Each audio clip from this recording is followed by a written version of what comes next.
الحمدللہ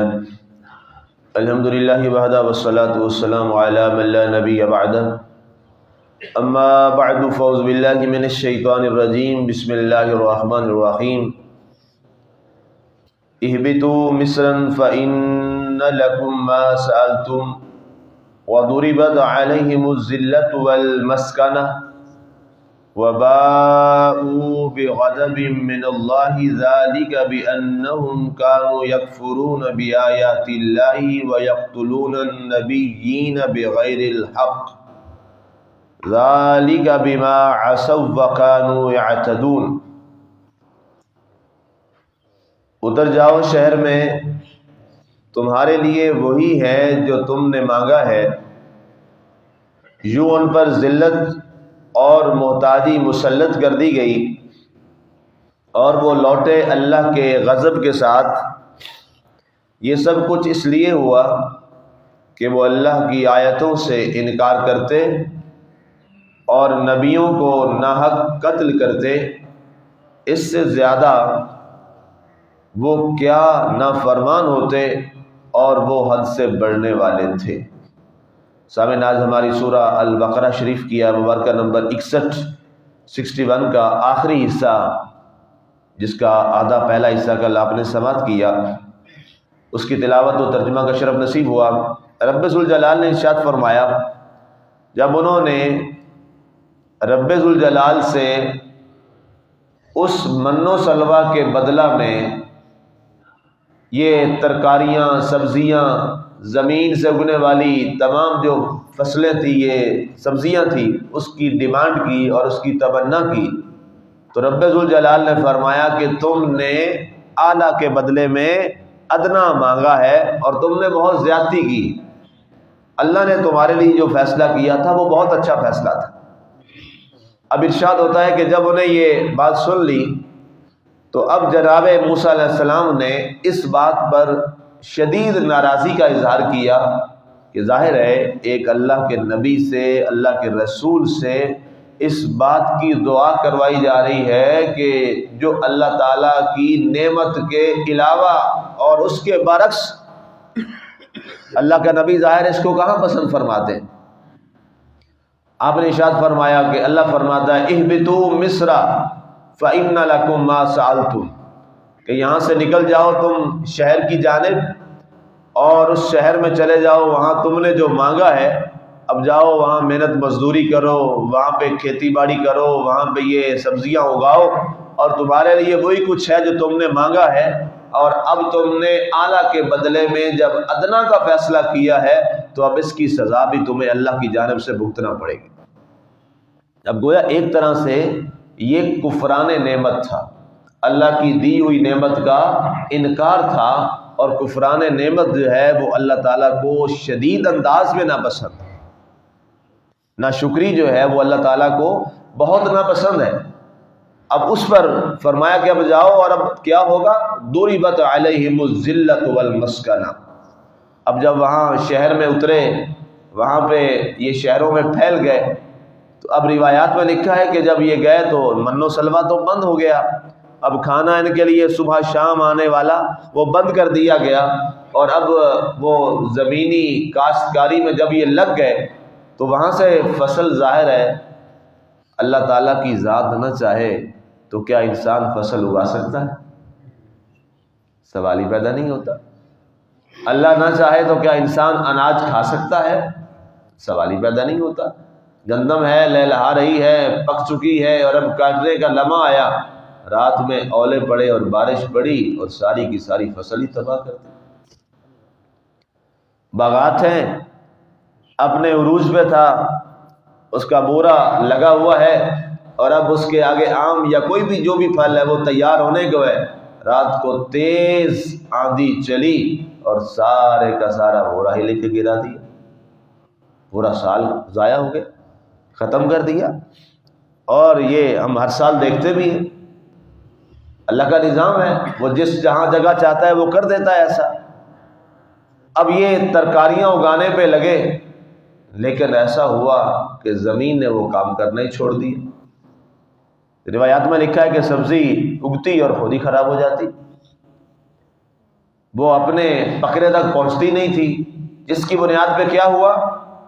ضربت علیہم الذلۃ والمسکنہ، اب ان کے اوپر ذلت و رسوائی اور محتاجی چھا گئی، اب غربت کی چکی میں آ گئے، غربت میں پسنے لگے، اللہ کے نبی کی نافرمانی کر کے، اللہ کی نافرمانی کر کے۔ اب یہاں دو نافرمانیاں تھیں، ایک نبی کی نافرمانی تھی اور دوسری اللہ کی نافرمانی تھی۔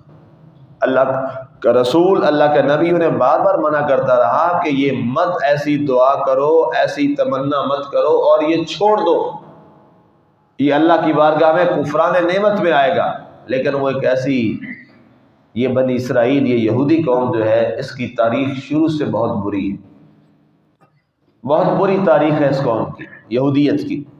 نہ مانے، اپنے رسول کی بات نہ مانی، تو جب ان پر یہ غربت محتاجی مسلط کر دی، وَبَاءُوا بِغَضَبٍ مِّنَ اللَّهِ، اب اللہ کا ان پر غضب آ گیا، اب مختلف سزاؤں میں پھنستے چلے گئے، بیماریوں میں پھنستے چلے گئے، آزمائشوں میں پڑتے چلے گئے، غربت مفلسی ان کا مقدر بن گئی، اور اس کے بعد اس ذلت میں ایسے پھنسے اللہ کے عذاب میں اور اللہ کے غضب میں کہ اب ان کا عذاب نہ ختم ہونے والا ان کے اوپر شروع ہو گیا۔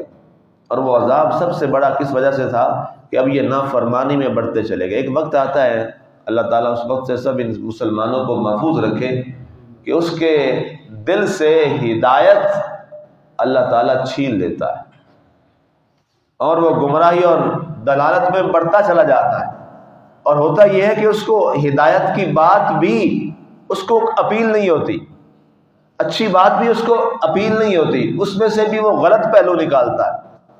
5-6 دن پہلے ہمارا ایک درس چل رہا تھا کہ میں نے عرض کیا تھا وہاں پہ کہ مثبت اور تعمیری سوچ یہ بھی اللہ کی طرف سے بڑی نعمت ہے، اور منفی اور نیگیٹو جو سوچ ہے یہ کس کی طرف سے ہے؟ شیطان کی طرف سے ہے۔ اور اللہ تعالیٰ جس کو مثبت اور تعمیر سوچ عطا کر دے اسے خوشی کرنی چاہیے کہ مالک نے اس پر اپنی خاص رحمت کا نزول فرما دی۔ اب کیا ہوا جی؟ کانوا یکفرون بآیات اللہ، اب اس سے ایک آگے اور طرف بڑھ گئے، اور یہ اور خطرناک بات تھی، وہ کیا کرنے لگے؟ تورات کی آیتوں کا انکار کرنا شروع کر دیا۔ استغفر اللہ، قرآن کی تورات شریف کی آیتوں کا انکار کیا۔ وَيَقْتُلُونَ النَّبِيِّينَ بِغَيْرِ الْحَقِّ، اور نبیوں کو نعوذ باللہ شہید کرنا شروع کر دیا۔ موسیٰ علیہ السلام تو اللہ کے ہاں تشریف لے گئے، اب اس کے بعد ظاہر ہے موسیٰ علیہ السلام جب تک ظاہری طور پر حیات تھے ان کے لیے دعا کرتے، ان کے لیے سخت بولتے، سزا دیتے ان کو، اور پھر اللہ سے عرض کرتے یا اللہ یہ قوم ایسی ہے، اب معافی مانگ رہے، یا اللہ انہیں معاف کر دے، اللہ معاف فرما دیتا۔ موسیٰ علیہ السلام کے بار بار کہنے پہ اللہ نے ان کو معاف کیا۔ لیکن اس کے بعد جب آپ کا وصال شریف ہو گیا تو حضرت یوشع علیہ السلام ان کے نگران بن گئے۔ اب اس کے بعد یہ گمراہی میں اور بڑھتے چلے گئے، اور گمراہی اس حد تک بڑھی کہ نعوذ باللہ نبیوں کا قتل کرنا شروع کر دیا اس قوم نے۔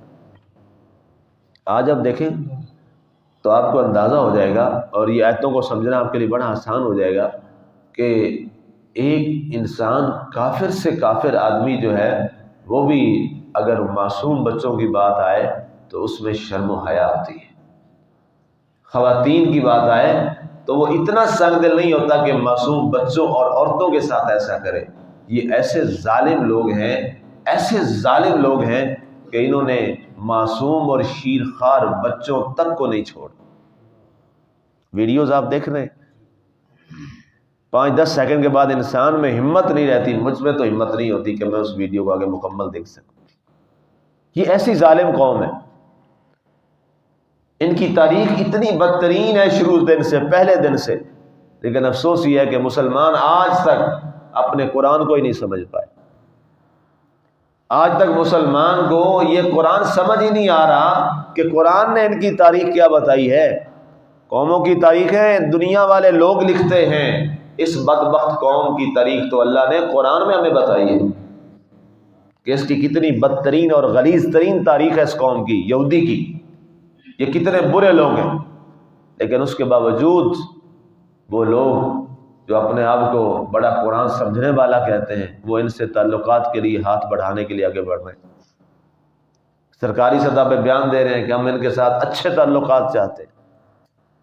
کل جمعے کا خطبہ میں نے تفصیل سے اس بات پہ عرض کیا کہ یہ کسی مفتی شیخ الحدیث کی بات نہیں ہے کہ عیسائیوں اور یہودیوں کو دوست نہ بناؤ، یہ میرے اللہ کا کلام ہے، عیسائیوں اور یہودیوں کو اپنا دوست نہ بناؤ۔ اور اگر کوئی مسلمان کہے کہ ہم اس کے ساتھ دوستی کا ہاتھ بڑھا رہے ہیں تو بتائیے یہ کس کی مخالفت ہو رہی ہے؟ قرآن کی مخالفت ہو رہی ہے نا جی۔ اس بات سے آپ نکل جائیں، خطبہ حجۃ الوداع کے بعد آپ اس بات سے نکل جائیں کہ جی یہ فلاں آدمی کہہ رہا ہے تو یہ ٹھیک ہے، اور چونکہ وہ عرب میں بیٹھا ہوا ہے یا حرم میں بیٹھا ہوا ہے۔ بات حرم میں بیٹھ کے بات کرنے کی نہیں ہے، بات یہ ہے کہ جو شخص چاہے چوراہے پہ بیٹھا ہو اور چاہے ہندوستان میں بیٹھا ہو یا پاکستان میں بیٹھا ہو، بات جو کر رہا ہے وہ اللہ رسول کی کر رہا ہے یا اس کے خلاف کر رہا ہے، یہ بات یاد رکھیے۔ کئی دفعہ میں لوگ کہتے ہیں وہ جناب وہ تو سعودی عرب والوں نے یہ بات کی، تو سعودی عرب کیا شریعت یا دین کی حجت ہے؟ حجت کیا ہے؟ یاد رکھنا، حجت صرف قرآن ہے یا فرمان مصطفیٰ، یہ بات طے کر لیں، وگرنہ آپ کس کس کی طرف جائیں گے؟ دین کیا ہے؟ سب سے پہلے قرآن جو ہمارے پاس آج موجود ہے۔ کل اس پر میں نے پورا خطبہ آپ کو پورے اچھے انداز سے کوشش کر کے پوری بات سمجھائی کہ اب چلتا پھرتا جو ہے ہمارے سامنے اخلاق نبوی کیا ہے جس کو ہم دیکھ سکتے ہیں براہ راست، اب وہ قرآن ہے جو محمد عربی صلی اللہ علیہ وآلہ وسلم کی پوری تھیوری ہے دین۔ آقا تو پریکٹیکل تھے نا جی، آپ تو پریکٹیکل تھے، یہ کیا ہے؟ یہ تھیوری ہے، اور جب تھیوری موجود ہے تو ہمیں کسی کی طرف جانے کی ضرورت ہی نہیں کہ وہ کیا کہہ رہا ہے یا وہ کیا کہہ رہا ہے یا وہ کیا بات کر رہا ہے۔ یاد رکھنا، شریعت افراد کے اوپر نہیں ہے، شریعت صرف کائنات میں ایک شخصیت ہے جس کا ہر ہر عمل دین ہے، ہر ہر عمل شریعت ہے، جس کا فرمانا شریعت ہے، جس کا نام کے فرمانا شریعت ہے، اور جس کا عمل شریعت ہے، وہ صرف اور صرف حضرت سیدنا محمد الرسول اللہ صلی اللہ علیہ وآلہ وسلم کی ذات پاک ہے۔ انہی کو اپنا ماڈل سمجھنا، انہی کو اپنا نمونہ کامل سمجھنا، اور ان کی ذات ہی نمونہ کامل ہے۔ آپ کی شخصیت پریکٹیکل پورا، اور قرآن اس کی تھیوری، بس اسی میں انسان رہے گا تو وہ کامیاب ٹھہرے گا، وگرنہ افراد بدلتے رہیں گے، سوچ بدلتی رہے گی، ان کے رویے بدلتے رہیں گے، ان کی پالیسیز بدلتی رہیں گی، تو پھر انسان کہاں کھڑا ہو؟ جب یہ قرآن کا واضح ٹیکسٹ آ گیا، اس کے بعد پھر کوئی اور دوسری رائے نہیں ہے کہ یا ایھا الذین آمنوا لا تتخذوا اليہود والنصارى اولیاء، اے ایمان والو یہود و نصارہ کو اپنا دوست مت بناؤ۔ یہ قرآن کی آیت ہے، اور آیت بھی بڑی واضح آ گئی، بڑی واضح آیت آ گئی، براہ راست ترجمہ آپ نے سماعت کر لی۔ اس کے بعد ظاہر ہے اب کسی اور کی اس پر حجت کی ہمیں ضرورت بھی نہیں۔ اب میں عرض کر رہا تھا کہ یہودیوں کی تاریخ کسی مورخ نے نہیں لکھی، یہودیوں کی تاریخ اللہ نے قرآن میں لکھی۔ اب بتائیے اس تاریخ پر کوئی شک کیا جا سکتا ہے؟ ایک لمحے کے لیے شک نہیں کیا جا سکتا کہ ان کی اتنی بدترین تاریخ ہے جو قرآن بیان کر رہا ہے، اور یہ اتنی گندی قوم ہے کہ یقتلون النبیین بغیر الحق، انہوں نے ناحق نبیوں کو قتل کیا، شہید کیا۔ اور ابھی میں تفسیر شریف میں پڑھ رہا تھا، انسان ہل جاتا ہے کہ ایک دفعہ تو ایسا ہوا کہ ان لوگوں نے ایک ہی دن میں 70 انبیاء کرام کو شہید کیا۔ استغفر اللہ علیہ وسلم۔ آپ یہ تصور کر سکتے ہیں؟ 70 انبیاء کرام کو ایک دن میں شہید کر دیا۔ یہ یہودی قوم کی تاریخ ہے، اور کوئی اٹھے اور کہے جی ہم ان سے اچھے تعلقات چاہتے ہیں اور ہم ان کی طرف دوستی کا تعلق بڑھانا چاہتے ہیں، تو پہلے وہ اپنے ہاتھوں میں پھر 70 انبیاء کرام کا ایک دن کا ناحق خون کا بھی ذرا پھر حساب دینے کے لیے تیار ہو جائے کہ آپ اس قوم سے ہاتھ بڑھانا چاہتے ہیں، آپ اس قوم سے دوستی کرنا چاہتے ہیں جن کے ہاتھوں میں انبیاء کرام کا ناحق خون ہے۔ یہ کم از کم یہ جملہ قرآن پڑھنے والے کو تو زندگی میں کبھی نہیں کرنا چاہیے. قرآن کو ماننے والے کو تو یہ جملہ نہیں بولنا چاہیے کم از کم. جو یہ عقیدہ رکھتا ہے کہ میں قرآن کو اللہ کا کلام مانتا ہوں اور یہ ہماری کتاب ہے. ہاں عیسائی بولے اس کی اپنی مرضی ہے، ان کا اپنا معاملہ ہے، لیکن یہ قرآن جس قوم کے لیے اللہ نے بھیجا ہے، جو مسلم امہ کے لیے آیا ہے، جو کلمہ شریف پڑھتا ہے لا الہ الا اللہ محمد رسول اللہ صلی اللہ علیہ وسلم، وہ کیسے یہ کہہ سکتا ہے؟ وہ یہ بات نہیں کہہ سکتا، اور نہ اسے کہنے کی قرآن اجازت دیتا ہے کہ 70 انبیاء کرام کو ایک دن میں شہید کرنے والی یہ ہے بد تہذیب قوم اور ظالم اور جابر قوم. اس کے بعد اللہ فرماتا ہے ذالک بما عصوا وکانوا یعتدون، یہ انہوں نے اس لیے کیا کہ یہ بہت نافرمان لوگ تھے اور حد سے بڑھنے والے تھے. اب اس سے بڑی اور حد سے بڑھنا کیا ہے جی کہ 70 نبیوں کو شہید کر دیا ایک دن، اور باقی کتنی تعداد ہے اس پر مفسرین نے کوئی حتمی رائے نہیں دی. کسی نے کوئی تعداد لکھی، کسی نے کوئی تعداد لکھی، لیکن ایک بھی انسان کا قتل قرآن کیا کہتا ہے؟ پوری انسانیت کا قتل ہے. من قتل نفسا بغیر نفس او فساد فی الارض کانما قتل الناس جميعا. قرآن فرماتا ہے جس نے ایک جان کو ناحق قتل کیا یا زمین میں فساد پھیلانے کے لیے کسی ایک جان کو قتل کیا، گویا اس نے پوری انسانیت کا قتل کیا. ومن احیاها کانما احیا الناس جميعا، اور جس نے کسی ایک جان کو بچایا اس نے پوری انسانیت کو بچایا. اب انسانیت میں سب سے افضل ترین کون سی شخصیات ہیں؟ وہ انبیاء کرام علیہ السلام. پوری انسانیت میں سب سے زیادہ جو عزت، عظمت، شان، مقام اور قدر و منزلت رکھتے ہیں وہ انبیاء کرام ہیں. اس کے بعد اولو العزم رسول ہیں، ان کا درجہ ہے. تو اب یہ قوم کیا کر رہی ہے؟ نبیوں کو شہید کر رہی ہے. اور پھر بھی اگر مسلم امہ نہ سمجھ پائے اور ذاتی مفادات کے تحت ایک بڑے مقصد کو بھول جائے تو یاد رکھیے گا پھر تباہی مقدر بن جاتی ہے. بندہ آپریٹ کرواتا ہے نا، اپنے جسم کو کٹوانا کوئی آسان کام تو نہیں ہے، لیکن بندہ زندگی موت سے گزرتا ہے آپریشن کے دوران. لیکن بندہ آپریشن کیوں کروا لیتا ہے؟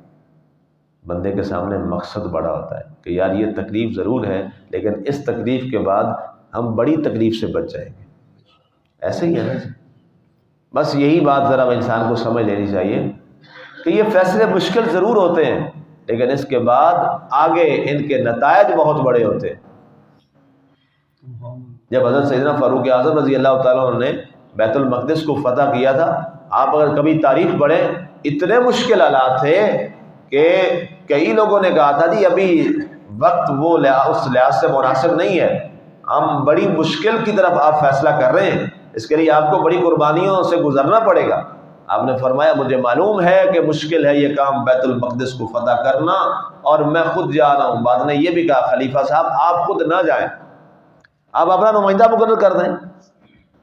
آپ خلیفہ ہیں نا، جیسے باقی آپ وفد بھیجتے ہیں جہاد کے لیے، تو آپ خود نہ جائیں، آپ کسی کو بھیج دیں. آپ نے فرمایا میرے لیے یہ فیصلہ مشکل ضرور ہے کہ میں براہ راست خود خلیفہ ہو کے جا رہا ہوں، لیکن اس کا نتیجہ بہت بڑا ملے گا. انشاءاللہ میں خود جاؤں گا تو خلیفۃ المسلمین جائے گا، تو انشاءاللہ میرا مالک اس مشکل کے بعد ہمیں آسانی بیت المقدس کی فتح کی صورت میں عطا فرمائے. اور اللہ نے دی. صلاح الدین ایوبی نے کتنی لاشیں اٹھائیں، لیکن ایک فیصلہ کر لیا، کہا کوئی نہیں یہ مشکل وقت ہے، قربانی ہم یہ دے لیں گے، لیکن اس کے بعد ہم ایک بڑے قتل عام سے بچ جائیں گے جو ہمارا مسلمانوں کا ہوگا. اور اس کے بعد اللہ تعالیٰ نے صلاح الدین ایوبی کو فتح عطا فرمائی کہ نہیں فرمائی. ظاہر ہے یہ قربانی تو دینی پڑتی ہے، قربانی کے بعد ہی پھر یہ فروٹفل جو ہیں وہ ریزلٹس ملتے ہیں. لیکن یہ بات طے ہے کہ اس وقت مسلم امہ کے لیے بہت بڑا امتحان ہے کہ وہ کیا کرتی ہے. پہلے تو ہوتا تھا نا یہ جو جنگ ہو رہی ہے پتہ نہیں اس میں حق پہ کون ہے نہ حق پہ کون ہے، پتہ نہیں اس طرف کیا ہے یا اس طرف کیا ہے. اب تو پوری لکیر کھینچتی نا جی پوری. کہ ادھر حق ہے ادھر باطل ہے، اب تو فیصلہ ہو گیا، طے ہو گیا، تو اس کے بعد بھی اگر انسان اس حق کے لیے نہ کھڑا ہو تو پھر یاد رکھیے گا اللہ کا ایک اعلان ہے قرآن میں کہ جو حق کے ساتھ نہ کھڑا ہو پھر کیا ہوتا ہے۔ وہ ڈاکٹر راحت اندوری مرحوم انڈیا کے تھے، بہت بڑے شاعر تھے، مسلمان شاعر، ان کا وہ غزل پوری خیر ہے، اس کا ایک شعر بڑا خوبصورت مجھے یاد آ رہا ہے اس بات پہ کہ انہوں نے کہا کہ لگے گی آگ تو آئیں گے گھر کئی زد میں، لگے گی آگ تو آئیں گے گھر کئی زد میں، یہاں پہ صرف ہمارا مکان تھوڑی۔ بس یہ یاد رکھیے گا پھر جب آگ لگتی ہے پھر گھر نہ بجھانے والے کا بھی نہیں بچتا ہوتا ہے۔ کہیں آگ لگی ہو نا جی یہاں پہ خدا خاصہ وہ کہے نہیں جی انہیں کو لگی ہے میں کیوں بجھاؤں، جب آگ بڑھے گی تو پھر کیا ہوگا، اس کا بھی گھر نہیں بچے گا، اس کا گھر بھی نہیں بچے گا۔ یہ گندگی یہاں گرتی ہے نا جی، لوگ کہیں جی خیر میرا گھر دور ہے، اس کو جانے یہ جانے قریب والے جانے، جب یہاں سے بیماری پھیلے گی تو اس کا گھر ایک بچ جائے گا، بیماری آئے گی تو پھر پورے محلے کو لپیٹ میں لے گی نا جی، سب کو لپیٹ میں لے گی۔ تو بس یہی ہے، پھر یہ جب آگ بڑھتی ہے تو پھر یہ صرف فلسطین تک نہیں رہتی، پھر یہ آگ آگے بھی چلتی ہے، تو اس لیے پہلے ہی آگ کو مل کر بجھا لیا جائے جب تھوڑی جگہ پہ ہے، خدا نخواستہ مبادہ کہیں ایسا نہ ہو کہ وہ آگ کی لپیٹ بڑھتی چلی جائے۔ اللہ تعالی ہم مسلمانوں کو یہ شعور عطا فرمائے، اور اللہ ہمیں اس شعور کے لیے قرآن کی طرف متوجہ ہونے کی توفیق عطا فرمائے، اور صاحب قرآن کی سیرت کی طرف ہمیں بڑھنے کی توفیق عطا فرمائے۔ آمین وما علینا الا البلاغ المبین۔